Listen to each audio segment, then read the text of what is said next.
अगर रायपुर की दरा पर यह कथा हो रही है तो गुड़ियारी श्री हनुमान जी महाराज की कृपा है, इसलिए उन्होंने ये कथा कथा भी चुनी श्री हनुमान जी महाराज ने। तो चंपेश्वर महादेव की कथा सुनी, कोई साधारण सी कथा नहीं है। राजिम हमारे छत्तीसगढ़ का हरिद्वार है, वो तीर्थ है जिसमें संपूर्ण देवता विराजमान है। कोई साधारण सी दरा नहीं है छत्तीसगढ़ का राजा। और उस राजिम की 5 कोस की यात्रा में पंचकोसी में 5 महादेव विराजमान है और उसमें मूल जो महादेव है वो चंपेश्वर महादेव। कौन कौन गया है राजिम? कौन कौन गया? चंपेश्वर महादेव गए हो आप लोग? बहुत अच्छी बात है, रखिए। तो पंचकोसी यात्रा के अंतर्गत 5 महादेव का हमारे यहाँ पर वर्णन आता है, जो कि छत्तीसगढ़ के पंचकोसी के अंतर्गत श्री फड़िकेश्वर महादेव, दूसरे नंबर पर हैं चंपेश्वर महादेव, तीसरे नंबर पर हैं ब्रह्मेश्वर महादेव, चौथे नंबर पर हैं कोपेश्वर महादेव और 5वें नंबर पर हैं परेश्वर महादेव, पटेश्वर महादेव। ऐसे छत्तीसगढ़ की जो पंचकोसी है, छत्तीसगढ़ में राजिम की जो पंचकोसी है, महानदी की जो पंचकोसी है, उस पंचकोसी में 5 महादेव विराजमान।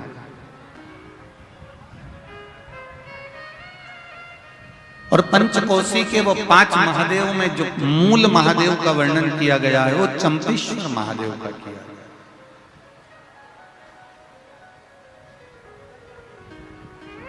क्योंकि चंपेश्वर महादेव को किसी ने यहां पर स्थापित नहीं करा, चंपेश्वर महादेव को यहां पर किसी ने लाकर बिठाया नहीं है। जैसे 12 ज्योतिर्लिंग में भगवान शिव स्वयं प्रकट हुए हैं, उसी तरह से छत्तीसगढ़ के चंपेश्वर महादेव चंपारण में स्वयं प्रकट हुए हैं। यह कोई साधारण नहीं है। शिव उपासना का, भगवान शंकर की भक्ति का ये 5 दिवस जो हमको मिला हुआ है शिव महापुराण के रूप में, उस कथा को हम अपनी जिंदगी में उतार कर चलते। भक्ति के बिंदु को जब तक हम हमारे जीवन में नहीं उतारेंगे तब तक ये जीवन का आनंद नहीं होगा।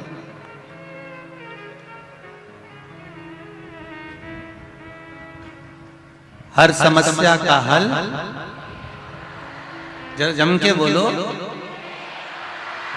एक लोटा जल।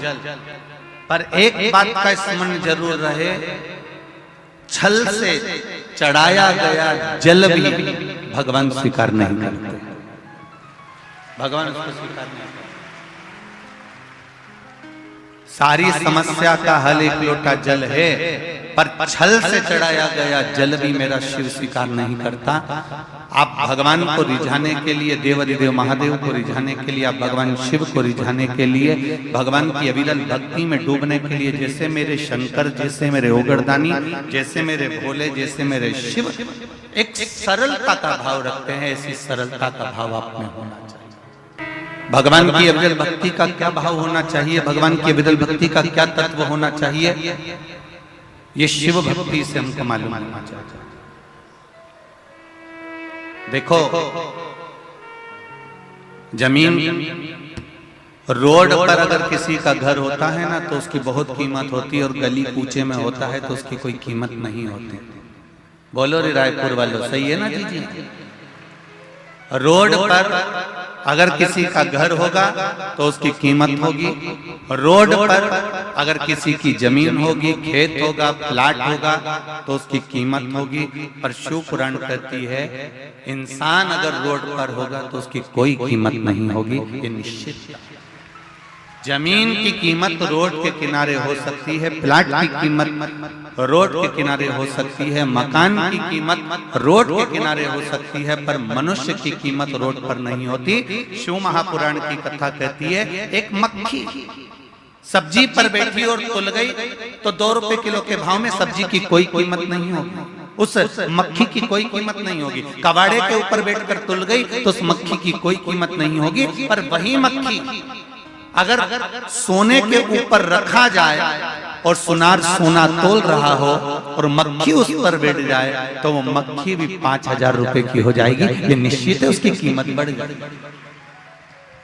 मक्खी अगर तुलते समय सब्जी पर बैठी है तो उसकी कोई कीमत नहीं है। मक्खी तुलते समय अगर किराने के सामान पर बैठी है तो उसकी कोई कीमत नहीं है। मक्खी तुलते हुए कबाड़े के सामान पर बैठी है तो उसकी कोई कीमत नहीं है। और वही मक्खी अगर सोने पर सोना तुल रहा है और उस पर अगर मक्खी बैठ गई है तो वो मक्खी की कीमत भी अपने आप बढ़ जाएगी। उसी तरह आप किस जगह पर बैठ रहे हो, किस चौराहे पर बैठ रहे हो, किस पान की दुकान पर जाकर बैठ रहे हो, किस गुमठी पर जाकर बैठ रहे हो, किस पेड़ के नीचे जाकर बैठ रहे हो, किस रोड पर जाकर बैठ रहे हो, उसकी कीमत नहीं है।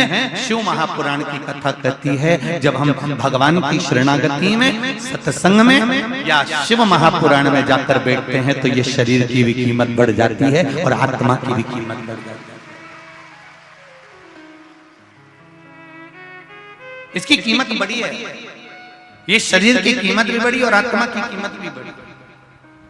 हम जब भजन करने बैठे, हम जब स्मरण करने बैठे, आप उठाकर देखिए इतने शास्त्रों को, इतने प्रमाणों को हमारे उठाकर देखिएगा। रामकृष्ण परमहंस जी को देखिए, चैतन्य महाप्रभु जी को देखिए, श्री महावीर स्वामी जी को देखिए, गौतम बुद्ध जी को देखिए, नामदेव जी, तुकाराम जी, मीराबाई, कर्माबाई, मुक्ताबाई, नरसिंह मेहता, प्रहलाद, इनका यदि स्मरण करेंगे तो इन्होंने अपने शरीर की कीमत को बढ़ा लिया भगवान का भजन, इन्होंने शरीर की कीमत को बढ़ा लिया भगवती स्मरण, इन्होंने शरीर की कीमत को बढ़ा लिया भगवत नाम का जप कर। शरीर की कीमत को हम जाने कितना मूल्यवान ये शरीर दिया है और उसके बाद भी हम अगर रोएं, उसके बाद भी हमारे नैनों में जल भर जाए कि मैं तो बहुत गरीब हूं, या मेरा शरीर बेकार है, या भगवान ने मुझे जबरदस्ती पैदा कर दिया, भगवान ने यूं ही मुझे जन्म दे दिया। एक बात बहुत अच्छे से याद रखना, पहले भी कथा में कही, आज फिर कहते हैं, यहाँ जितनी मेरी बहनें बैठी हुई हैं, जितनी माताएं बैठी हुई हैं, जितने भाई लोग बैठे हुए हैं और जितने भी बांधव लोग यहाँ बैठे हुए हैं, आप सोने वाले कमरे में या अपने कक्ष के अंदर कोई भी अटाला चीज नहीं रखते। तुम अपनी अलमारी में हमेशा अच्छी चीज ही रखते हो, कीमती चीज ही रखते हो। जब तुम अपने कमरे में, तुम अपनी अलमारी में, तुम अपने कक्ष में, तुम अपने मकान में कोई भी अटाला सामान नहीं रखते तो जरा विचार करिए, ये पृथ्वी पूरी की पूरी मेरे महादेव का घर है। जब आप अटाला सामान नहीं रखते तो मेरा महादेव किसी फालतू को इस पृथ्वी पर क्यों रखिएगा? जरा विचार करो। अगर भगवान ने जन्म दिया है, मृत्यु लोक में आए हो, पृथ्वी पर जन्म हुआ है, तो तुम्हें कीमत वाला बनाकर मेरे परमात्मा ने भेजा। ऐसा कोई मनुष्य, ऐसा कोई मानव, ऐसा कोई पृथ्वी मनुष्य जन्म नहीं लेता जिसको भगवान कीमत वाला बनाकर नहीं पैदा करता। बस आपको निखरने की जरूरत है। दुनिया की ठोकरें खाकर अपना कर्म करते करते और कर्म को प्रधान मानकर जो आगे बढ़ता चले जाता है, मेहनत करता चले जाता है, वो एक दिन आगे बढ़कर उन्नति की सीढ़ी पर चढ़ ही जाता है। पहले कर्म को प्रधान मानना।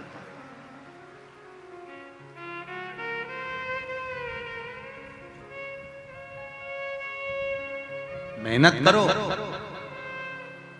कहीं इधर उधर मत पड़ी जाना, नहीं तो लोग कहें कि कहीं का बाबा जोगी मिल जाए और कह दे कि तुम मेरे पास में आ जाओ, मैं तुमको गड़ा हुआ धन दे दूंगा, निकाल के हंडा दे दूंगा। ऐसे के चक्कर में मत पड़ना, अंधविश्वास की ओर मत जाना। शिव महापुराण की कथा कहती है, न हमें अंधविश्वास की ओर जाना है, न किसी ऐसे चक्कर में पड़ना है कि हमें गड़ा हुआ धन मिल जाएगा। आपको धन मिले, भोलेनाथ जी से कहना, भोलेनाथ मुझे किसी का धन नहीं चाहिए। शंकर जी से कहना, बस इतनी कृपा करना कि मेरे भाग्य में जो लिखा हुआ है वो धन मुझे दे दे, बस इतनी कृपा कर दे, मुझे दूसरे भाग्य का नहीं चाहिए।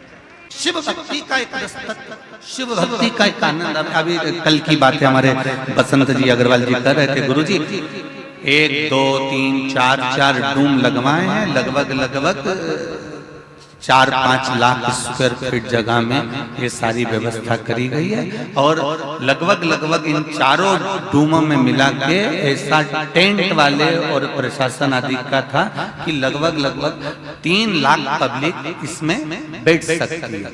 तो शिव महापुराण की कथा में गुरुजी पहले दिन हो सकता है कि अपना एक डूम ये वाला भरा जाएगा, ये वाला भरा जाएगा। तो हमने बसंत जी से बोला चिंता मत करो, ये रायपुर है और चंपेश्वर महादेव है, पहले दिन ही बाउंड्री के पार गेंद है। ये शिव है, ये कोई सहज नहीं है मेरा भोलेनाथ, मेरा त्रिकालदर्शी, मेरा कैलाश। उसकी करुणा बड़ी। और फिर निवेदन करूंगा जितनी भी माताएं, जितने भी भाई बहन, जितने भी बांधव इस पूर्ण आनंदमय शिव महापुराण की कथा को 5 दिन श्रवण करने पधारे, उनसे एक ही निवेदन है, इस कथा को केवल यहाँ से सुना, यहाँ से निकाल दिया, बच्चा कुचा था कपड़े में से झटकार दिया, घर पहुंचे और लोगों ने पूछा कि कथा में गई थी तो क्या लेके आई, तो कह दे कि मैंने सुनी तो बहुत सारी थी पर याद बिल्कुल नहीं थी। तो निवेदन है ऐसी कथा मत सुनना कि यहाँ से सुनी, यहाँ से निकल गई, बच्ची कुची झटकार दी। कथा ऐसी सुनकर जाना कि एक साइड से पल्लू रख लेना, एक साइड से अंदर तो जाए पर इधर से निकले निकलना नहीं चाहिए, पूरी अंदर बैठती चली जाए, भरती चली जाए। ये 2 प्याले भगवान ने दिए हैं इनको पीने के लिए, इसको तत्व को ग्रहण करने, जीवन का आनंद, ये सुख। जितने बसंत जी अग्रवाल किस्मत वाले हैं ना, और उनको ये शिव पुराण मिली है, उससे दोगुने किस्मत वाले तुम सब हो रहे जितने बैठे हो कथा है। कहीं पुण्य की, हमारे यहाँ छोटा बच्चा जब गुल्लक भरता फोड़ता है तो गिफ्ट लेकर आता है, ये पुण्य की गुल्लक जब फूटी है ना, तब जाकर रायपुर की इस गुड़ियारी हनुमान जी के मंदिर के प्रांगण में शिव महापुराण की कथा हुई। जब पुण्य की गुल्लक फूटी है, कुछ अच्छा मिला है शिव कृपा से। महाराज शिव कथा कह रही है, भगवान शंकर का चरित्र कर रहा है, भगवान शिव की पावन कथा कर रही है कि शिव महापुराण वर्णन करती है कि जिस कथा को हम श्रवण करने के लिए बैठे हैं, शिव महापुराण कोई छोटा मोटा प्रसंग नहीं है। 24,000 श्लोक 12 खंड में वेदव्यास जी महाराज ने इसको बांट दिया है, और 12 खंड में बांटने के बाद वेदव्यास जी कहते हैं इन 24,000 श्लोक में से एक श्लोक, एक शब्द, एक अक्षर भी हमारी जिंदगी में अगर हमने उतार लिया तो जीवन की सार्थकता। एक भगवान की भक्ति के लिए दिन रात सुबह शाम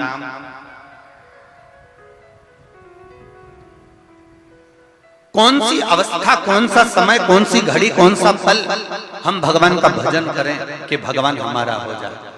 शिव महापुराण की कथा करती है, मेरे बाबा को महाकाल कहते हैं। महाकाल का मतलब होता है जिसने काल की गणना करी हो, जिसने घड़ी की गणना करी हो, जिसने समय, पल, घड़ी, नक्षत्र सब कुछ उसने बनाया। ऐसा कोई चीज नहीं जो मेरे शिव ने नहीं बनाया। घड़ी भी शिव ने बनाई, पल भी शिव ने बनाया, नक्षत्र भी शिव ने बनाया। हर पल, घड़ी, नक्षत्र जितना बनाया मेरे शंभू ने बनाया। वो सहज, सरल और आनंद की अनुभूति कराने वाला।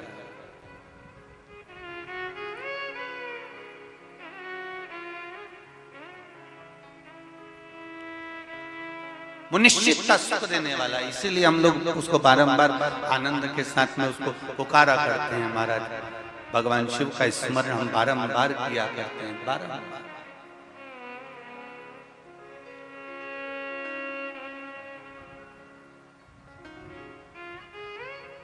महाराज शिव कथा कर रहे हैं। एक बिंदु, चंचुला, और जिसके जीवन का आनंद एक देवराज नाम का ब्राह्मण, वो देवराज नाम का ब्राह्मण जो ब्राह्मण कुल में जन्म तो ले लिया पर ब्राह्मण कर्म से वंचित रहा। एक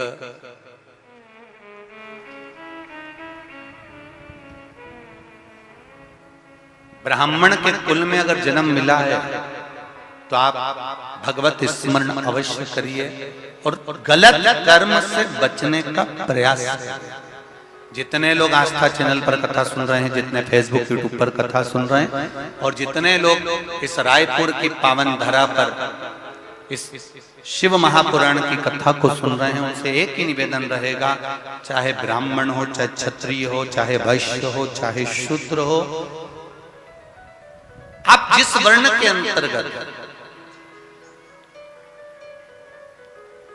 ये सब तो ब्राह्मण, क्षत्रिय, वैश्य और शूद्र का वर्ण तो हम निश्चित करें हैं, पर परमात्मा के यहां से जब जन्म हुआ, मेरे देवाधिदेव महादेव ने जब अपना अर्धनारीश्वर स्वरूप का दर्शन ब्रह्मा जी को कराया, तो ब्रह्मदेव को दर्शन कराकर भगवान ने ये नहीं कहा कि तुम्हें ब्राह्मण बनाना है, कि क्षत्रिय बनाना है, कि वैश्य बनाना है, कि शूद्र बनाना है। भगवान ने तो केवल अर्धनारीश्वर स्वरूप का दर्शन देकर कह दिया कि तुम्हें पुरुष और स्त्री का निर्माण,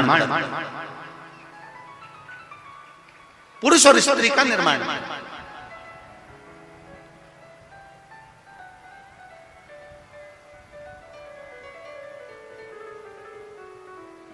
भगवान ये कभी नहीं कहे कि तुमको इसका निर्माण करना है। भगवान ने कहा तुम्हें पुरुष और स्त्री का निर्माण करना है, और पुरुष और स्त्री का जब निर्माण कर लो, पुरुष और स्त्री का जब निर्माण हो जाए और निर्माण करने के बाद उनको एक कर्म देना है कि तुम्हें परिवार का भरण पोषण कर कर भगवत भजन की ओर अग्रणी होना है। मृत्यु लोक में जन्म लेने के बाद, पृथ्वी पर आने के बाद में हमारा भी कर्म है कि हमें परिवार का भरण पोषण करना है और भगवत भजन करना है। हम ये नहीं कहते कि तुम अपना घर छोड़ दो। हमने कभी अपनी इस व्यासपीठ से नहीं कहा कि तुम गंगा जी के घाट पर जाकर बैठ जाओ। बोलो जी जी, कभी बोला कि गंगा के घाट जाकर बैठ जाओ, कभी कहा कि नर्मदा जी के घाट पर जाकर बैठ जाओ, कभी कहा कि किसी तीर्थ में जाकर बैठ जाओ, फिर वापिस मत आओ। शिव महापुराण की कथा कहती है किसी तीर्थ में जाने की जरूरत नहीं, तुम्हें कहीं एक जगह पर कहीं संत, साधु, सन्यासी, तपस्वी, साधक, उपासक, महात्मा, जोगी बनने की जरूरत नहीं है। शिव महापुराण की कथा कहती है सबसे बड़ा आश्रम होता है गृहस्थाश्रम।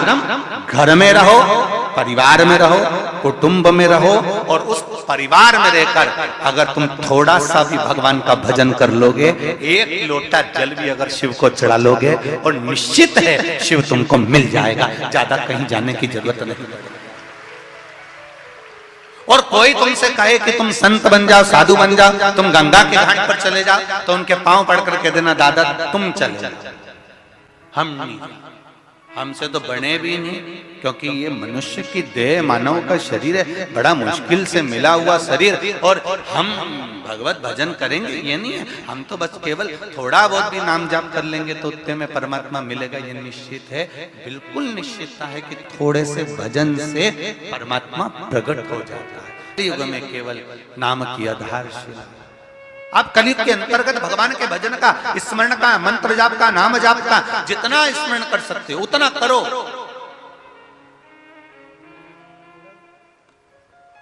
भजन करो जितना कर सकते।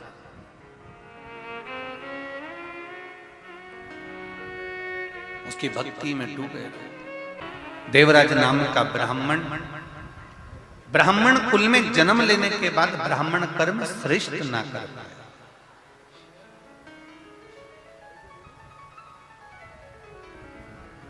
देखिए बड़ा सुंदर भाव शिव पुराण का कहता है कि आपके भरण पोषण की जवाबदारी देवाधिदेव महादेव ने ले रखी है। माता के गर्भ में जब तुम पड़े रहे, गर्भ में जब पड़े थे, तब भी वो भरपेट अंदर भी भोजन दे रहा था, और शरीर मिला, प्राण छूटेंगे, तब तक भी वो भरपेट भोजन देने की जवाबदारी मेरे कालाधिपति महाकाल राजा की है, वो देगा। उसका नाम है विश्वनाथ। क्या नाम है? विश्वनाथ। अच्छा एक बात समझ में नहीं आती रे, छत्तीसगढ़ वाले तुम भी बताना, अगर तुम्हारे समझ में आ जाए तो बताना। इनको कहते विश्वनाथ, द्वारकानाथ, जगन्नाथ, बद्रीनाथ, केदारनाथ, सोमनाथ। अब इतना सारा नाथ ही नाथ है, मतलब ये निश्चित है कि जब अपन पैदा हुए थे, जब माता के गर्भ में पड़े हुए थे, तब अपन अनाथ थे, और जब अपने को ये सब नाथ मिले तब अपना जीवन सार्थक हो पाया। ये निश्चित है।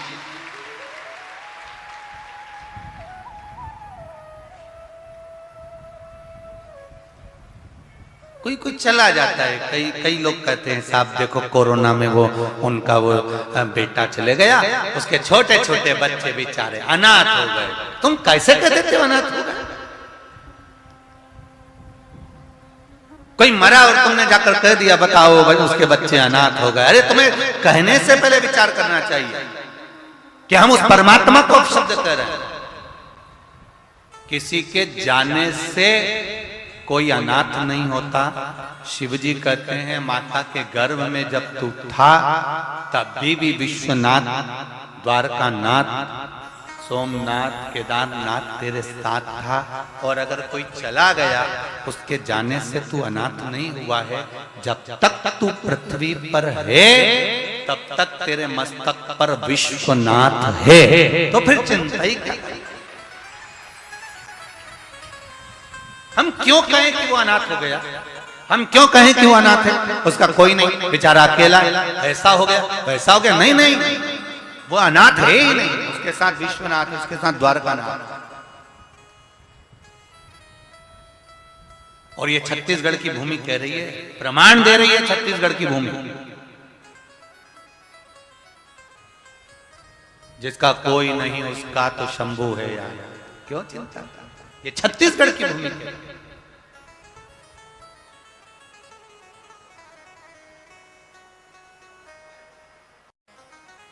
स्कंद महाभारत में कौशल के अंतर्गत वर्णन मिलता है महाभारत में। ये छत्तीसगढ़ कौशल देश के अंतर्गत आता था।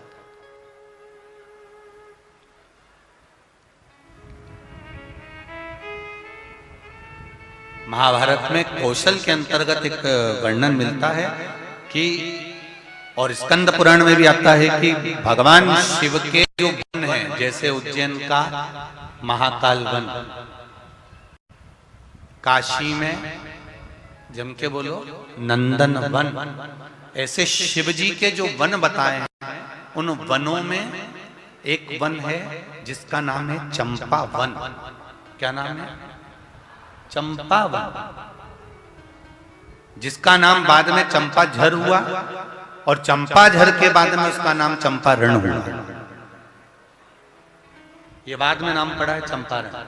महादेव के जो 9 वनों का वर्णन किया जाता है, महादेव के जो वनों का वर्णन किया जाता है, उस महादेव के वन में छत्तीसगढ़ की पावन धरा पर रायपुर के पास में एक वन शिव जी का विद्यमान है जिसका नाम है चंपा वन, जिसको लोग चंपारण भी कहते हैं। ये शिव जी का। और जितने श्रोता शिव महापुराण की कथा को सुनने के लिए ये रायपुर की धरा पर श्री हनुमान जी महाराज के इस पावन प्रांगण में बैठे हुए हैं, इस कथा को थोड़ा ध्यान लगाकर सुनना।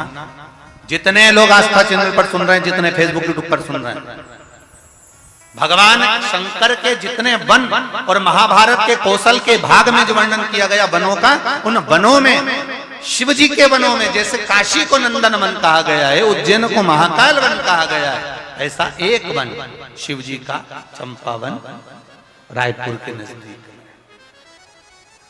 राजिम के पास चंपा।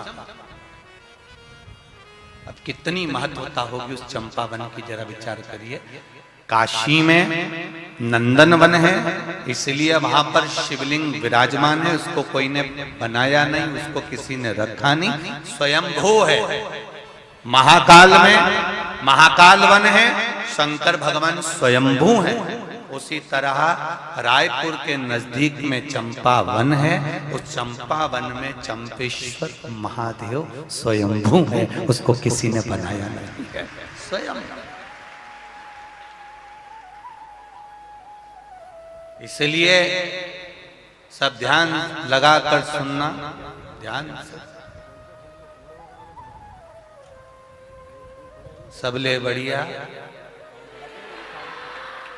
जरा जम के तो बोलो, सबले बढ़िया छत्तीसगढ़िया।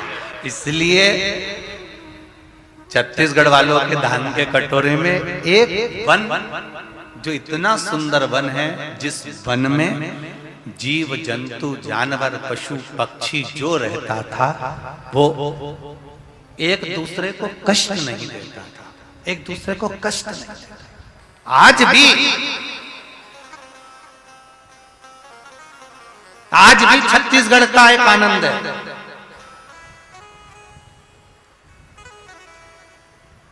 अगर ओरिजिनल छत्तीसगढ़ का व्यक्ति है, मैं फिर इस शब्द को सुन लेना जरा, ओरिजिनल। जो बाहर से आकर छत्तीसगढ़ में बस गया, हम उसकी गारंटी नहीं ले रहे, हम उसका पर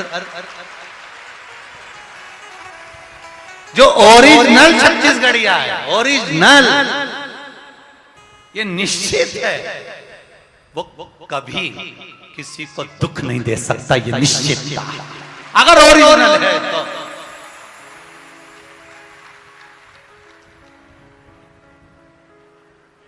अब आजकल का जमाना में तो डुप्लीकेट तो घना सारा हो गया, तुम कहीं करोगे तो डुप्लीकेट तो चलता रहता है। और नकली नोट कितने भी ओरिजिनल नोट की गड्डी में फंसा दो, एक आध बार चल सकता है, पर बार बार नहीं चल सकता। इसलिए ओरिजिनल होता है, इसलिए ओरिजिनल छत्तीसगढ़िया पहचान में आ जाता है कि ये ओरिजिनल है, ये दुख नहीं दे सकता, ये कष्ट नहीं दे सकता।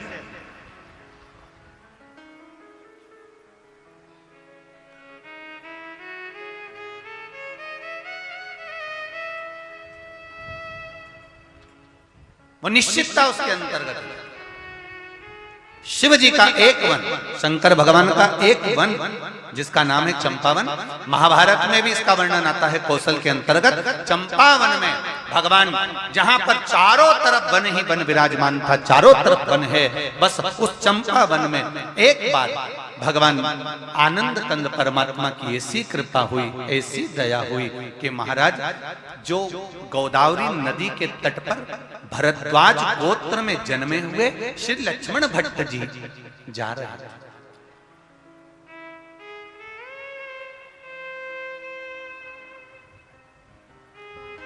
जिनकी धर्म पत्नी का नाम था इल्मगारू।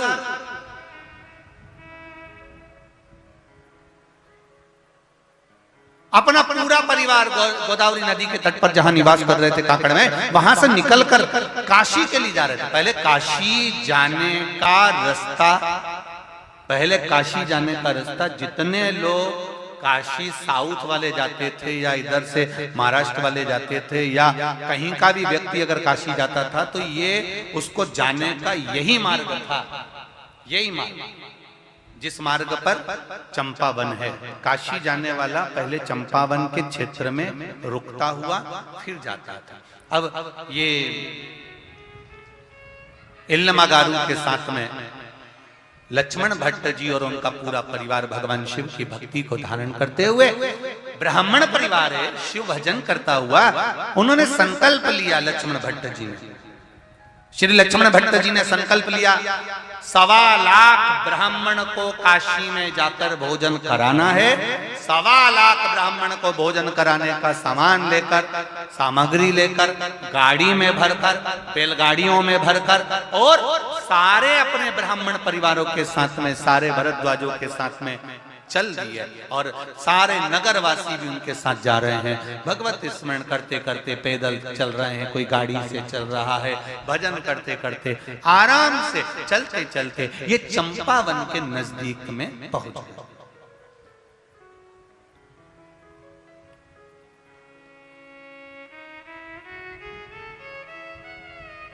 और चंपावन के नजदीक में पहुंचे। इतनी देर में चंपावन के नजदीक पहुंचते पहुंचते लक्ष्मण भट्ट जी को शाम पड़ गई, और शाम होते होते सब आगे निकल गए, और सब आगे निकले, और इल्लमागारू और लक्ष्मण भट्ट जी ये दोनों थोड़ी देर रुक गए। इल्लमागारू ने कहा, धर्मपत्नी बोली, स्वामी स्वामी, हाँ बोलो क्या बात है? मैं गर्भस्थ हूं और मुझे ऐसा लग रहा है कि मुझे अब प्रसव पीड़ा हो रही है, और इस प्रसव पीड़ा के कारणवश मैं तकलीफ पा सकती हूं। लक्ष्मण भट्ट जी ने कहा, इल्लमा शिव जी का नाम लो और चलो आगे। इल्लमा कहती है कि मैं अब आगे नहीं बढ़ सकती, कोई छांव ऐसी दिखे जहां मैं बैठ जाऊं। इल्लमा इतना घना वन है, इतना घना वन है, इस वन में पशु पक्षी तक नहीं है।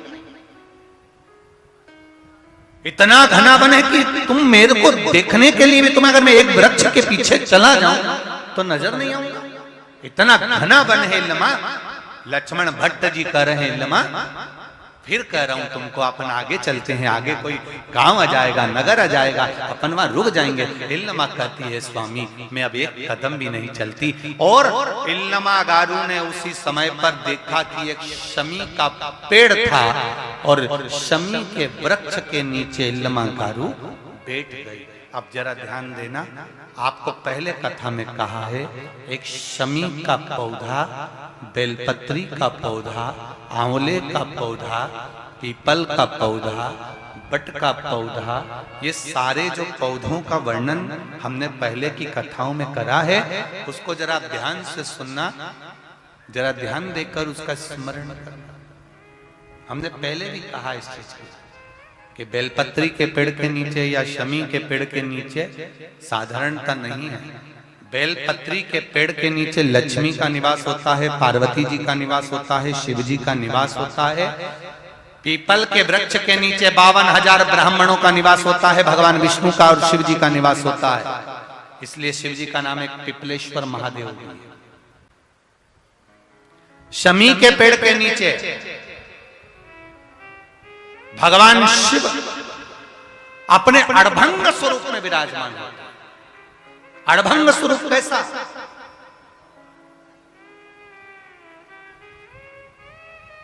हम क्यों कहते हैं कि आप लोगों को भी पहले कहा, शमी का जो पत्ता होता है, देखा है शमी का जो पत्ता होता है, हम पहले भी कथा में कहा है, जो व्यक्ति मदिरा में डूबा रहता है, नशे में डूबा रहता है, जो व्यक्ति बहुत ज्यादा मात्रा में ये तंबाकू, गुटखा या पाउच आदि खाता रहता है और उसका गुटखा पाउच छूटने को ही तैयार नहीं होता, वो बेचारा प्रयास करता है, ऐसा नहीं कि नहीं करता। आजकल के जमाने में तो कितनी बड़ी बड़ी बीमारी होने लगी, कैंसर जैसा रोग होने लगा, तो वो छोड़ना चाहता है, ऐसा नहीं कि नहीं छोड़ना चाहता। हर व्यक्ति चाहता है कि मैं व्यसन को छोड़ दूं, पर थोड़े दिन छूटता है, वापिस वो उस व्यसन में लग जाता है। तो हम पहले भी इस कथा को कहे, शमी के वृक्ष के नीचे शमी के मिट्टी का शिवलिंग बनाकर, शमी के वृक्ष के नीचे शमी की ही मिट्टी का शिवलिंग बनाकर उस पर जो बेलपत्र समर्पित करता है और शमी पत्र समर्पित करता है, वो बेलपत्री को उठाकर ले आता है, शमी पत्र के साथ में शिवलिंग की पूजन करी हुई शिवलिंग का विसर्जन कर देता है। उसी दिन उस बेलपत्र को, लाए हुए बेलपत्र को जो शमी पेड़ के नीचे पूजन कर कर बनाया गया है, उस बेलपत्र को जो नशा करने वाला व्यक्ति होता है, उसको 3 दिन तक लगातार पहली पत्ती बीच की, दूसरी पत्ती राइट की, तीसरी पत्ती लेफ्ट की, जो एक एक कर कर 3 दिन तक खिला देता है। 3 या 4 बार अगर प्रयोग कर लिया तो ये निश्चित है दूसरी बार वो नशे में धुत नहीं होगा, ये निश्चित। शमी वृक्ष जो शंकर भगवान का अड़भंग स्वरूप जहां विराजमान, थोड़ा मदिरा पान करने वालों के लिए, व्यसन करने वालों के लिए, थोड़ा गलत कर्म करने वालों के लिए थोड़ा सा और बहुत जरूरी है। मेरा नवयुवक बेटा बेटियों से ये निवेदन रहा है और आज फिर कहता है, आप तंबाकू खाते हो, आप गुटखा खाते हो, आप पाउच खाते हो, आपसे निवेदन है ये समझ लीजिए कि आप मौत की सीढ़ी पर अपना पांव रखना प्रारंभ कर दिए हो और मौत की सीढ़ी पर पांव रखा और कभी भी कोई बड़ी बीमारी आपको किसी भी समय पर घेर सकती है। एक बात बहुत ध्यान से उतारना मेरे बेटा बेटियों से निवेदन, नवयुवक बच्चों से निवेदन, युवान बेटा बेटियों से निवेदन है। हम सुपारी खाते हैं या कोई सामान खाते हैं, बार बार हमारा गाल कटता जाता है, फिर ठीक होता है, फिर कटता है, फिर ठीक होता है, फिर कटता है। दांत में, जबड़े पर और गाल में झार झार सी पड़ने लगती है। धीरे धीरे धीरे धीरे 10 साल, 15 साल, 20 साल, 30 साल बाद वहां फिर घाव उत्पन्न होने लगता है। अच्छा, कई लोग कहते हैं कि पुराने लोग भी तो खाते थे, तो पुराने लोग ये तंबाकू या गुटखा नहीं खाते थे। पुराने लोग पान खाते थे, बीड़ा खाते थे। पान में चूना लगता था, कत्था लगता था और पान में एक तंतु होता है बीच का, वो तंतु एक ऐसा होता है जो अंदर बीमारी को पनपने नहीं देता। इसलिए जो बुजुर्ग लोग जो पान खाने वाले होते हैं, केवल जो पान का सेवन करते हैं, उनको कभी ये बड़ी बीमारी का रोग सताता नहीं है। और जो ये नया नया पाउच आता है जिसपे तुमने देखा होगा, उस पे कैंसर का फोटो भी बना रहता है, ये नए नए पाउचों पर कभी तुमने देखा कि पान पर फोटो बना हुआ है, पर पाउच पर, गुटके पर उसका समझो।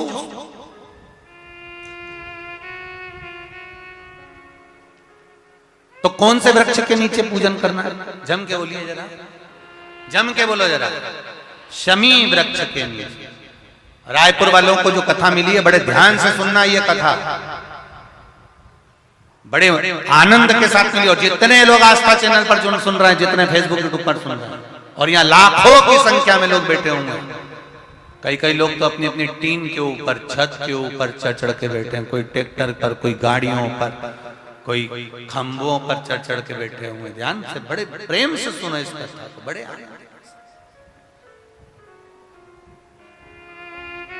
शमी पत्र का वृक्ष। इल्मागारू ने कहा, अब एक प्रश्न, एक संवाद और थोड़ा ध्यान में उतारिएगा। मान लो किसी कार्य के लिए जा रहे हो और वो कार्य में बार बार अटकल आ रही है, वो कार्य तुम्हारा होना चाहिए और तुम लगे हो कि मुझे ये चीज होगी, ये निश्चित है। मैंने 10 लोगों को बोल के रखा है, 10 लोगों के हाथ जोड़ के रखे, भैया मेरा ये काम कर देना, भैया मेरा ये काम, और वो कर ही नहीं रहे। आखिर कारण क्या है? उसके लिए भी शमी पत्र का प्रयोग किया जाता है। शमी पत्र को शिवलिंग पर चढ़ाकर, वही शमी पत्र को उतारकर अशोक सुंदरी वाली जगह पर चढ़ाकर फिर आप अपने कार्य के लिए चले जाइए। श्री शिवाय नमस्तुभ्यम बोलकर 1 लोटा जल चढ़ाकर जाइए, शिव संभाल लेता है। वो शमी पत्र की, और शमी के वृक्ष ने क्या कृपा करी, अभी ये छत्तीसगढ़ की ये कथा कह रही है, ये धान के कटोरे की ये कथा वर्णन कर रही है। इल्मागारू लक्ष्मण भट्ट जी की धर्म पत्नी, जगत गुरु श्रीमद वल्लभाचार्य जी की माता इल्मागारू शमी के पेड़ से टिक कर गई। वृक्ष देखिए, शमी का वृक्ष, शमी के वृक्ष से इल्मागारू टिक कर बैठ गई और प्रसव पीड़ा बढ़ने लगी। लक्ष्मण भट्ट जी बोले, मैं क्या कर सकता हूं तेरे लिए? इल्मागारू कर रही है, मुझे कष्ट बहुत हो रहा है स्वामी, मुझे कष्ट हो रहा है, कृपा करो स्वामी, मुझे कष्ट हो रहा है। इल्मागारू चिल्ला रही है, लक्ष्मण भट्ट जी आंख से आंसू बहा रहे हैं। सबको पुकारा, उस घने वन में, उस चंपा वन में कौन मिलेगा, कौन प्राप्त?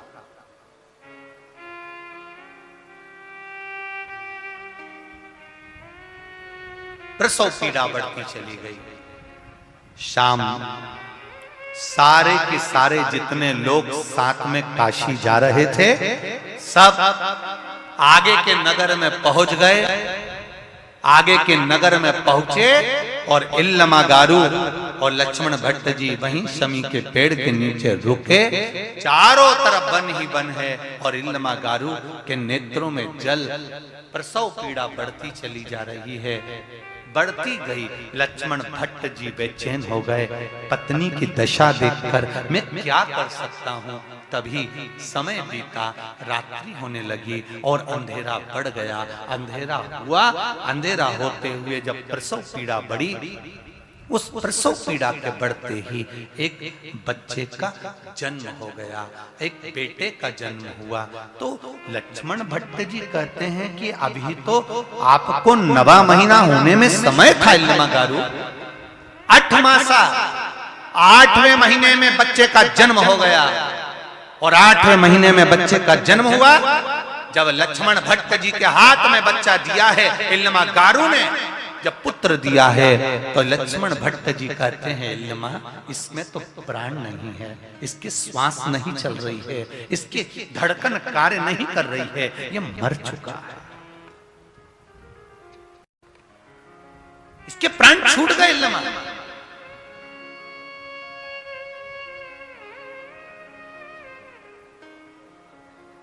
जरा विचार करिएगा, बहुत ध्यान देना इस कथा पर।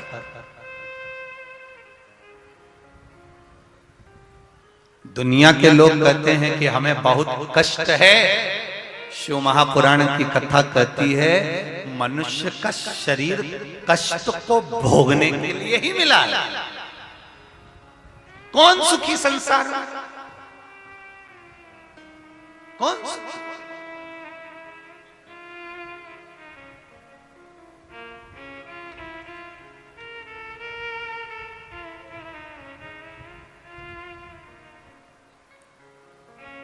पूरी दुनिया में कोई सुखी है?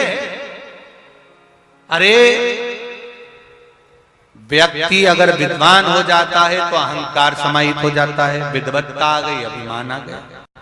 और सोचिए, अगर मान लो व्यक्ति एक पद प्राप्त कर लेता है कि साहब इसने यहाँ विजय प्राप्त करी और विजय प्राप्त करी तो ये पद इसको मिल गया। वो पद पाने के बाद वो सोचता है कि अब मुझे एक और दूसरा पद मिल जाए। फिर वो सोचता है कि मैं कहीं इस मंत्र पद पर बैठ जाऊं। फिर मंत्री पद से सोचता है कि साहब मैं ये बन जाऊं। फिर वो बनते बनते उसने सोचा साहब मैं ये बन जाऊं। भगवान कहते हैं कुछ बनने की जरूरत नहीं है, अच्छे इंसान बन जाओ तो आप खुद ही अच्छे बन जाओगे, ये निश्चित है।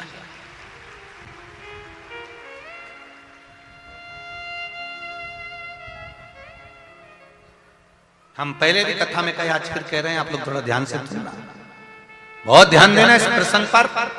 आप अच्छे इंसान बन जाओ। हम हमारे बच्चों से कहते हैं देख लो श्रवण कुमार को, हम अपने बच्चों से कहते हैं बनना है तो उनके जैसे बनो। हम अपने बच्चों से कहते हैं उसके जैसे बनो। हम अपने बच्चों से कहते हैं उसके जैसे बनो।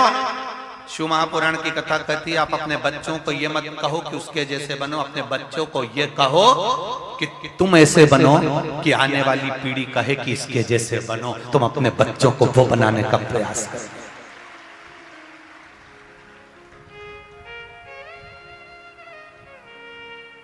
आप अपना कर्म करे जाओ, आप अपने कर्म की ओर अग्रणी होते चले जाओ। जरा विचार करिए, आज से कुछ सालों पहले का चरित्र निकाल कर देखना, जगह जगह रामचरितमानस, भागवत, गीता, स्मरण सब कुछ होता था। शिव तत्व को कौन जानता था? कौन जानता था शिव महापुराण को? शिव पुराण होती है, शिव पुराण की कथा होती है, शिव पुराण का चरित्र होता है, कौन जानता था? पर धीरे धीरे धीरे धीरे शिव महापुराण का जब विस्तार होते चले गया, लोगों के हृदय में शंकर की कथा बैठती चली गई, तो धीरे धीरे वक्ताओं ने भी, अब तो ढेर, तुम जब टीवी खोलोगे तब कोई ना कोई शिव महापुराण की कथा बाचता हुआ मिल जाएगा। शिव पुराण ने अपना विस्तार कर लिया। आप बनो, कई लोग कहते हैं उनके जैसे बनो, उनके जैसे बनो। आप अपने बच्चों को ज्ञान दीजिए कि ऐसा बनो कि तुम्हें देखकर दूसरे घर के माता पिता कहें कि इनके जैसे बनो। अपने बच्चों को ज्ञान उपदेश दो।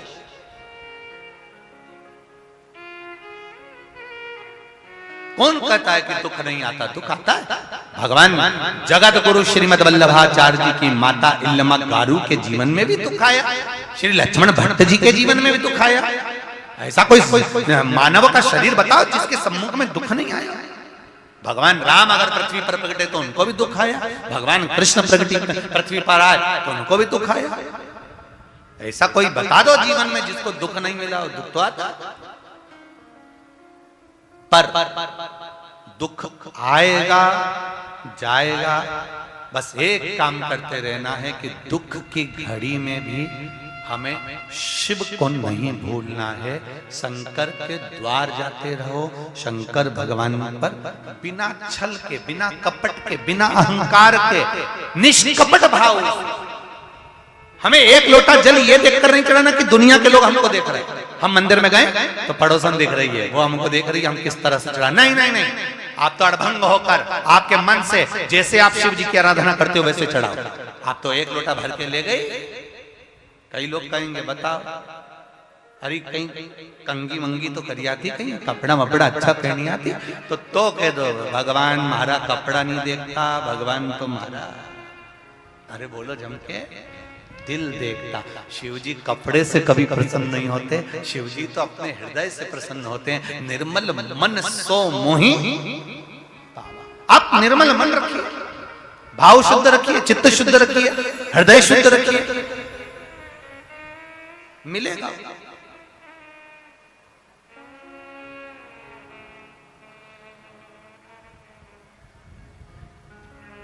दूसरे को दिखाकर अगर हम एक लोटा जल भी चढ़ा रहे हैं तो भगवान शिव से ये लोग पशुपति व्रत करते हैं और पशुपति व्रत धारण करते हैं तो हम उनसे एक बात हमेशा कहते हैं, आज फिर कह रहे हैं, पशुपति व्रत करने वाले को चाहिए कि सामने वाला व्यक्ति जैसा व्रत कर रहा है अगर उसमें कुछ गलत कर रहा है तो जरूर बताओ, और वो पूछे तो, नहीं तो अपने को ये भी नहीं बोलना कि साहब तुमने पूजन गलत कर ली है। वो अपने दिल से कर रहा है, आप अपने हृदय से। ये जरूर है पशुपति व्रत का जो नियम है वो जरूर बता दो कि साहब 5 व्रत होते हैं और 5वें व्रत में ही पूर्ण करना पड़ता है। अगर बीच में कहीं रजस्वला धर्म आ जाता है तो उसको छोड़ दिया जाता है, अगला व्रत गिन लिया जाता है। 6 दिए मंदिर में ले जाए जाते हैं, 6 दिए पृथ्वी पर रखे जाते हैं, 5 दिए जलाए जाते हैं, 1 दिया पृथ्वी पे से उठाकर वापिस अपनी थाली में रख लिया जाता है। प्रसाद के 3 हिस्से जमीन पर रख दिए जाते हैं, दोने में कागज में प्रसाद जिसमें भी तुम लेकर गए हो, 2 हिस्सा मंदिर में छोड़ दिया जाता है, 1 हिस्सा लेकर आ जाते हैं। छठा दिया घर के अंदर प्रवेश करते समय अपना जो सीधा हाथ है, अपना सीधा हाथ उस ओर बैठ जाओ और घर की ओर मुख कर कर उस दिए को दरवाजे पर लगा दिया जाता है। ऐसा वर्णन कर दो। 5वां व्रत जब पूर्ण हो, 108 चावल के दाने या बेलपत्र या पुष्प या पंखुड़ी जो तुमसे बन जाए समर्पित कर कर एक श्रीफल 11 रुपए बाबा को चढ़ाकर अपने मन से 5 व्रत पूर्ण आराम से करिए, बाबा उसको सुनता ही। भगवान शंकर की इल्लमा गारू के माता इल्लमा गारू के गर्भ से बालक ने जन्म लिया, लक्ष्मण भट्ट जी के हाथ में आया। बालक जब हाथ में आया तो देखा तो इसकी श्वासें नहीं है, इसकी धड़कन नहीं है, इसकी श्वास नहीं चल रही है, ये लगता है कि मर चुका है, इसमें प्राण नहीं है, मर गया।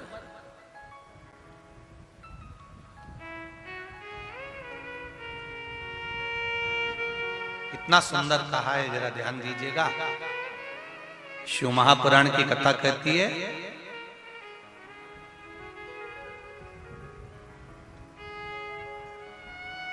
जन्म के बच्चा जब जन्म लेता है, जन्म के 1 महीने पहले अगर 1 लोटा जल शमी पत्र समर्पित कर कर शिव जी पर चढ़ा दिया जाता है तो नारी के गर्भ से जो बच्चा होता है वो कभी विकलांग नहीं हो सकता, मंदबुद्धि नहीं हो सकता, विवेकवान। शरीर कष्टवान बच्चा जन्म नहीं ले सकता। और यदि शिव मंदिर नहीं है नजदीक में, शंकर का मंदिर भी नहीं है नजदीक में, तो शमी के पेड़ के नीचे एक लोटा जल चढ़ाकर उसका भी स्मरण किया। शमी के वृक्ष की महत्वता ये चंपावन की भूमि कर रही है, रायपुर छत्तीसगढ़ की ये पावन धरा कर रही है। ये शमी वृक्ष की महत्वता दिखा।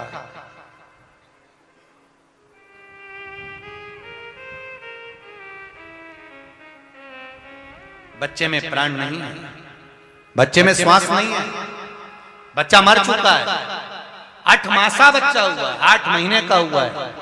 लक्ष्मण भट्ट जी ने अपनी पत्नी को कहा, इल्लमागारू ने कहा, स्वामी ये आपका पुत्र है, लीजिए। लक्ष्मण भट्ट जी ने हाथ में लिया। चंपावन की भूमि, लक्ष्मण भट्ट जी के हाथ में जब पुत्र आया, पुत्र को देखा तो इसमें श्वास नहीं, धड़कन नहीं, बहुत उसके शरीर को लक्ष्मण भट्ट जी ने हाथ लगाया, हृदय पर हाथ फेरा, पीठ पर हाथ फेरा, बच्चे को लटका कर देखा पर उसके अंदर प्राण नहीं है। जानकर लक्ष्मण भट्ट जी इल्लमागारू से क्या कहते, अपनी पत्नी को ये बोलना बड़ा कठिन है कि ये पुत्र मर चुका है।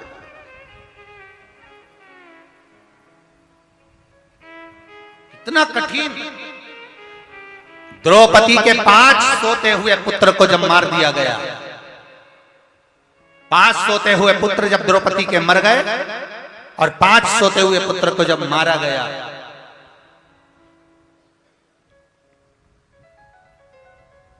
तब द्रौपदी की दशा क्या थी? चीख पड़ी थी द्रौपदी, रो पड़ी थी द्रौपदी, द्रौपदी ने आवाज लगा दी थी, स्वामी स्वामी स्वामी करते करते चिल्लाती हुई गई पांडवों के पास में, मेरे पति मेरे पुत्र का दशा देखी है। पूछा क्या हो गया? अश्वत्थामा सोते पुत्रों का वध। आंखों में जल जाता था। एक माँ के सामने उसके पुत्र की अगर गति होती है तो माँ का हृदय कचोट जाता है। ये कोरोना महामारी में, ये कोरोना महामारी के अंतर्गत जब जवान जवान युवान युवान बच्चे प्राणों को त्याग रहे थे, तब बुजुर्ग घर के आंख में आंसू भरकर रो रहे थे कि इनकी मृत्यु की जगह हमारी हो जाती, कम से कम मेरा बेटा तो रह जाता। पर जो लिखा ललाट पर उसको कौन टाल सकता? जो ललाट का लिखा हुआ है उसे कौन टाला? कौन टाल सकता? महाराज रो रही है, इल्लमागारू को कौन कहे कि तुम्हारा पुत्र नहीं है, मर चुका है। लक्ष्मण भट्ट ने विचार करा। लक्ष्मण भट्ट जी ने जब देखा तब लक्ष्मण भट्ट जी ने अपनी पत्नी को समझाया कि इस पुत्र को इसी शमी के पेड़ के नीचे छोड़ना पड़ेगा। तब इल्लमागारू ने पूछा, स्वामी कारण क्या है जो मेरा बेटा जन्म लिया है और उसको इस शमी के पेड़ के नीचे छोड़ना पड़ेगा? क्या कहा? इस बालक में प्राण नहीं है। रो पड़ी इल्लमागारू, रो रही। बहुत ध्यान दीजिएगा साहब, मृत्यु लोक में जन्म हुआ है तो जन्म से लेकर मृत्यु की सैया पर सोने तक व्यक्ति को रोना तो पड़ता ही है, निश्चित है। रामचरितमानस में भी लिखा है, माता कौशल्या जी ने राम जी को देखा और राम जी से कहा, माता पुनि बोली सोमति डोली तजहु तात यह रूपा की जैसे सुलीला अति प्रिय शीला यह सुख परम अनुपा सुनी बचन सुजाना। आगे क्या है? रोदन ठाना। माता बोल रही है राम जी से कि रो। राम जी कहते हैं मां मैं भगवान। राम जी कह रहे हैं मैं विष्णु हूं, नारायण हूं, और आप कह रही हो कि मैं रो। माता कौशल्या जी ने कहा मृत्यु लोक में जन्म लिया है तो रोना तो पड़ेगा। कौशल्या जी ने राम जी को जन्म के समय रुलाया था, इसलिए आज भी हॉस्पिटल में बच्चा जब जन्म लेता है तो उसको डॉक्टर सिस्टर उल्टा लटका के थप मार के चिमटा खोड़ के रुलाते हैं। आज से रोएगा तो मरेगा तब तक रो। ये रोना तो पड़ेगा। अगर मृत्यु लोक पर आयो ना, पृथ्वी पर जन्म लिया तो रोना तो पड़ेगा। तुम लोग ये मत सोचना कि अपन कथा सुनेंगे तो हो सकता है कि दुख कटेगा। ऐसा नहीं है कि दुख नहीं कटेगा। कथा सुनने से, सत्संग करने से, भजन करने से, कीर्तन करने से, मंत्र जाप करने से, श्री शिवाय नमस्तुभ्यम बोलने से, एक लोटा जल चढ़ाने से, राम कृष्ण का स्मरण करने से, ऐसा नहीं है कि दुख नहीं कटेगा। कटता है। भजन करने से ही तो हमारा दुख कटता है। भगवान शिव से प्रार्थना। इल्लमागारू के गर्भस्थ कष्ट होने पर जो बालक हुआ, प्राण छूट गए। शमी के वृक्ष के नीचे उसको रख दिया गया, एक कपड़े में लपेट कर रखा, पत्ते डाल दिए गए। शमी के पत्ते उस बच्चे पर डाले गए और डालने के बाद में वहां से इल्लमागारू और लक्ष्मण भट्ट स्वामी चल दिए। देखिए दूसरे गांव में जाकर निवास किया। बस वहां पर पहुंचे ही थे, समय आया, विचार करा कि चलें। इल्लमागारू ने एक शब्द बड़ा भारी कहा, मैं चाहूं रायपुर छत्तीसगढ़ की इस पावन धरा से जितने लोग कथा को सुन रहे हैं वो भी इस शब्द को स्मरण में रहे। इल्लमागारू ने अपने स्वामी लक्ष्मण भट्ट जी से कहा, स्वामी जी अपन काशी जा रहे हैं शिव जी का दर्शन करने के लिए, 1.25 लाख ब्राह्मणों का भोजन कराने के लिए जा रहे हैं। इल्लमागारू ने कहा कि मैंने सुना है कि काशी जाने वाला या शिव जी के द्वार जाने वाला या शंकर का भजन करने वाला, शिव नाम लेने वाला तो कभी दुखी नहीं होता। उसको तो दुख होना ही नहीं चाहिए। शमी के वृक्ष के नीचे बालक को छोड़ दिया, शमी के पत्तों से ढक दिया। इल्लमागारू और लक्ष्मण भट्ट दोनों जाते हैं। इल्लमागारू ने कहा स्वामी काशी जा रहे हैं, और काशी जाते समय कई लोग, अभी आप लोग शिव महापुराण की कथा में आ रहे हो, मंदिर जाते हो शिव जी के, अगर ईमानदारी से बोलना, यदि मंदिर जाने पर भी तुमको अगर दुख रहेगा तो दुनिया तुम पर नहीं हंसेगी, दुनिया किस पे हंसेगी? बताओ, इतनी शंकर जी की भगत है, रोज लोटा भर के पानी चढ़ाने जाती है, रोज सियोर वाला महाराज की कथा सुनने बैठ जाती है, टीवी चालू करिए और बैठ गई। इतनी शिव जी की भगत और इतना दुख, महाराज इतना दुख है। और अगर जल चढ़ाने पर भी, पूजन करने पर भी, आराधना करने पर भी, भक्ति करने पर भी, स्मरण करने पर भी अगर तुम्हारा काम नहीं हुआ तो दुनिया, शिव जी भोलेनाथ जी, दुनिया आपसे कहेगी कि मैं शंकर का भजन करती हूँ, शंकर का गुणगान करती हूँ, शंकर का स्मरण करती हूँ। हाँ, वही इल्लमागारू ने कहा कि शिव जी के काशी जा रहे हैं, और काशी जाते समय इतना ये घटना घट जाना, गर्भ में बच्चा है और वो बच्चा, गर्भस्थ बच्चा 8 महीने का होकर समाप्त हो जाना, मर जाना, शांत हो जाना, स्वामी ये बात ठीक नहीं लग रही है। दुनिया क्या कहेगी, लोग क्या कहेंगे, लोगों के मन में क्या भाव प्रकट होगा, लोगों के मन में क्या आएगा? स्वामी आप बताओ। शंभु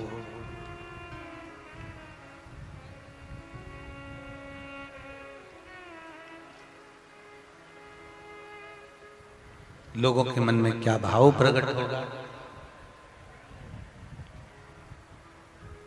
लोग क्या कहेंगे?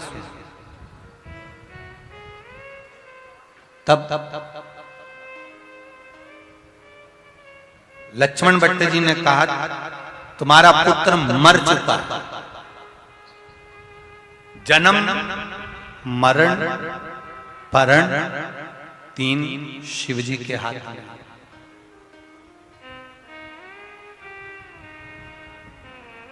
जन्म भी शिवजी के हाथ में, मृत्यु भी शिवजी के हाथ में, और परण विवाह भी शिवजी के हाथ में। तुम्हारा बेटा मर चुका, अब तुम्हें इसका स्मरण नहीं करना, क्यों दुख कर रही? इल्लमागारू ने एक शब्द कह दिया, स्वामी बेटा मरा, उसका दुख नहीं है, बेटा मरा दुख नहीं।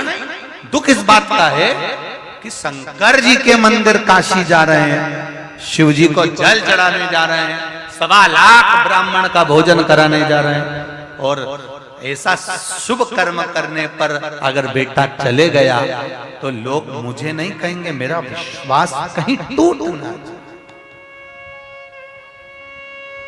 मेरा भरोसा ना टूटे, मेरा विश्वास ना टूटे। बस बात आती है।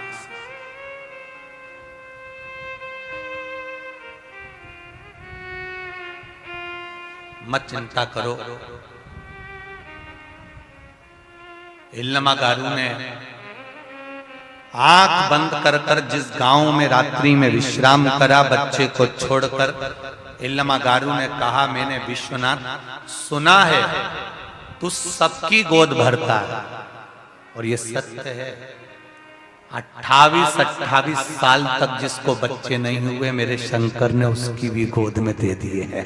ये शिव है, ये शिव है। और आपसे भी कहेंगे, जितने भी भक्त शंकर भगवान के इस पावन रायपुर की धरा पर बैठकर शिव महापुराण की कथा सुन रहे हो, पंडाल के अंदर, पंडाल के बाहर, जहां बैठकर, जमीन पर, भूमि पर, जहां बैठकर शिव महापुराण की कथा सुन रहे हो, मेरा देवाधिदेव महादेव आपको क्या देगा ये तो 3 महीने बाद मालूम पड़ेगा, वो जाने, और उसका काम वो क्या देता है ये वो जान सकते। बसंत जी अग्रवाल जी ने अगर कथा रखी है यहाँ, माता पिता की प्रेरणा से, श्री हनुमंत लाल जी की प्रेरणा से अगर ये कथा हो रही है, तो मैं तो कहूंगा कहीं ना कहीं शिव जो देने वाला है, शंकर जो करने वाला है, वो शिव ही जान सकता है। हम तो इस व्यासपीठ से केवल इतना जानते हैं कि जहां कथा कर कर जाएं, उसके बाद में वहां, यहां आपसे भी कहेंगे, आप जिस आस और विश्वास के साथ कथा सुन रहे हो, जितने लोग आस्था चैनल पर, जितने लोग फेसबुक यूट्यूब पर सुन रहे हैं, उनसे भी कहेंगे दिल रखकर सुन। बाबा को दिमाग की जरूरत नहीं, दिल की जरूरत है। बाबा कहते हैं दिल से मुझे भज ले। छल से 1 लोटा पानी मत चढ़ाना। भीड़ हो रही है, ज्यादा भीड़ हो रही है, चिंता मत करना, क्रोध मत दिखाना। अगर मान लो क्रोध आ भी रहा है, तुम शिव आराधना में, शंकर की भक्ति में शिव मंदिर गए, कोई कह रहा था अभी हमको, हम जब यहाँ आ रहे थे तो किसी ने कहा कि गुरुजी आजकल शिव मंदिरों में इतनी भीड़ होने लगी है, और माताएं तो ऐसी घेर के शंकर भगवान को बैठती है ना, लेडीज माताएं, ऐसा लगता है ये तो छोड़ेगी नहीं, और दूसरे को नंबर ही नहीं लगाने देते। मेरी माताओं से निवेदन है, भेरुओं के ऊपर भी थोड़ा कृपा। ये भाई लोग जब लोटा लेके पानी लेके जाते हैं, तो कम से कम मेरी माताओं से निवेदन है कि थोड़ा जल्दी पूजन करके दूसरे को भी नंबर लगे, दूसरे का भी मन होता है शिव जी पे जल चढ़ाने का। पर और मान लो माताएं अगर पूजन कर रही और उसने चंदन लगाया और इतने में किसी ने लोटा भर के जल चढ़ा दिया, इतने में तो अभी तक तो ये माता थी, अभी तो माता तक थी, अब माथा तक कब पहुंच जाए इसका कोई ठिकाना नहीं है। 2 मिनट में, अभी तक तो ये महागौरी थी, अभी थोड़ी देर में ये चंद्र घंटा। ये लोग भी चिल्लाएंगे जम के, बोल बमलेश्वरी माता, तो पीछे से